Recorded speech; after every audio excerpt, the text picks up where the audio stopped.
I'm Chris. This is Flat Tank Journey. Welcome back to the workshop. Hey, I've been messing around today at the mothership, if you like, home base where I live, in the shed, and trying to sort out copper line. Now, one of the disadvantages of living in a small town is your inability to source unusual bits and pieces. So trying to buy 5/16 or 8mm copper tubing is like trying to find hen's teeth. It's been a real challenge. So I had to order some online. Not my favourite thing to do. Isn't copper pipe confusing? Some people measure copper pipe as in that would be 1/4 inch plus 1/8 of an inch, which seems to be a thing, which makes it 5/16. So nominally, just under 8mm. And that's what it is. But when I go to buy it online, they measure OD, outside diameter, and ID, inside diameter, and there's different measurements. So I ended up buying 8mm, and I think 8mm will fit into the fittings I've got, and ID of 5mm, which is what that is. So hopefully that's good. I'm working on an oil pump for the Wedge Tank, and I'm working on an oil pump for the round tank, and they're different. So anyway, working on them. That's the main thing. I've been sweating fittings off Albert's copper pipe, and that can go to recycling. In the meantime, these Wednesday videos will probably have to end, I reckon, because my ability to produce content is just diminishing a little bit. What I wanted to show you was the Wedge Tank. I've actually done a little bit to it, and some of the jobs have taken a bit of time. Come and have a look, eh?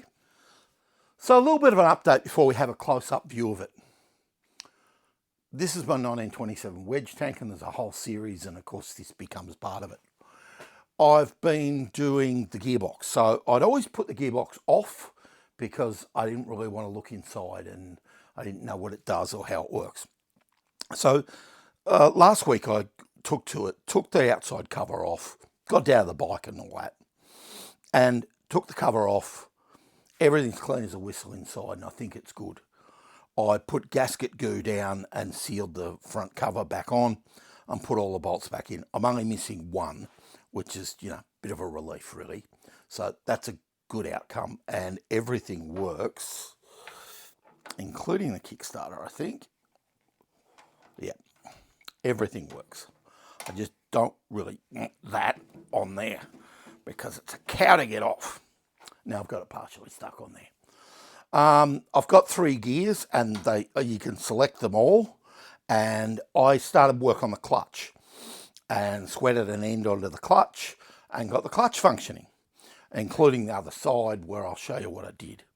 The oil pipe feeds, well, you just saw, I'm starting into that, and I'll get a map of that. I've got the decompression lever working, the front brake works, and I've got the advance and retard lever working. Come and have a look up close with the gearbox. Now, this gear change lever is beautiful, and it's all nickel plated, and I hope the other one comes back nearly as nice. You might be able to see just a thin grey line of goop, and that's sealing up the gearbox. I found a cable adjuster and got the clutch cable sorted. I've got a clutch rod in, and I made the clutch rod in 2 pieces, putting a ball bearing in between it, a 1/4 inch ball bearing. All my European bikes used to have it that way, and it seems to be a done thing. So that's what I did here. I've left a little bit of adjustment so I can tension it up if I need to. In nice and tight is the valve lifter, and I've got that in and done up, and the cable will actuate the lever. So that's a relief. I haven't done the oil feeds yet because I don't have the copper pipe, but let's hope that arrives soon. While we're here, I put a new spark plug cable in. And it's up and it's over. It was just an inch or 2 short. Now, I've never played with those before, so taking it apart and getting the old one out and getting a new one in was a bit of a thing. But we got there in the end.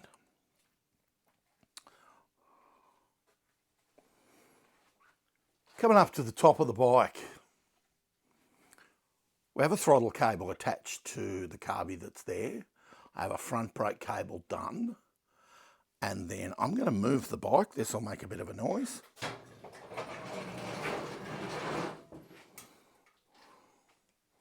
Bike moved, and you can see the spaghetti junction I've got going in the middle that I don't really like. Nonetheless, here's the advance and retard, and I'm yet to actually buy a lever for that. And then these two are the decompression lever and the clutch, and they work really well. Now the clutch, I ended up pouring a new lead end on that, and you can go back and see when I poured a cable end, and it worked quite well. To the magneto, I got into the magneto, slid the advance and retard ring partially out, took the plunger out and fitted a new cable. I was very proud of myself because I've not done that before. I believe the magneto's all set up and we're ready to go. Down this side of the bike, the clutch. The clutch actually appears to be in good nick, and I adjusted the clutch plate so that it's got the tiniest bit of drag currently.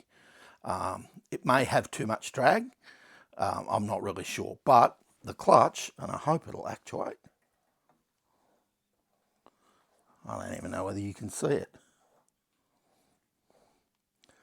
But it does actuate, so I was really pleased with that.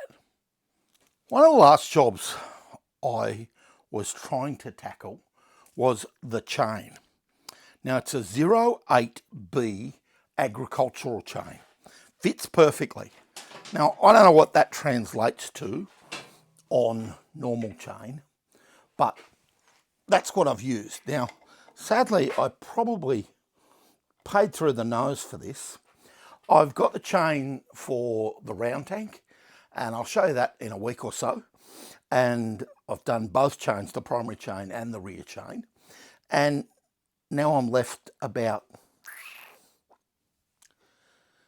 75 mil, 3 inches short. So I've had to buy another 10 feet of chain. Bit of a blow, but it's good. Other than that, I think the wedge tank is starting to make progress. What do I need to do? I need to get an advance and retard lever and fit it. Then I need to sort out the carburetor. I mentioned this in another video, and Gary in New Zealand got in touch with me. He had a little Brown and Barlow that he might be prepared to part with if the circumstances were right. I have a potential solution to my carburetor worries. The worry is these carbs are all 100 years old and they're worn out. And I don't know, I'm going to put something modern on it, I think, or more modern than what's on it. I'll always keep carbs with the bike, with both bikes, complete carbs and spares that if a purist wanted to, they could put proper carbs back on it. But I think this thing, you know, as cute as it is, will be a leaky, unreliable mess for all of its damn life. I just don't see it being any good because it's 100 years old. Anyway, you're going to have to wait a little bit about the carb while I sort out whether it's humanly possible what I'm trying to do. Anyway, there you go. That's Flat Tank Journey for the week. I've got a lot of parcels arriving and a lot of little jobs going on. I've got a little bit of footage for Sunday, and we'll see how we go. We should have a video then. In the meantime, that's a midweek update. Cheers. Have a good one.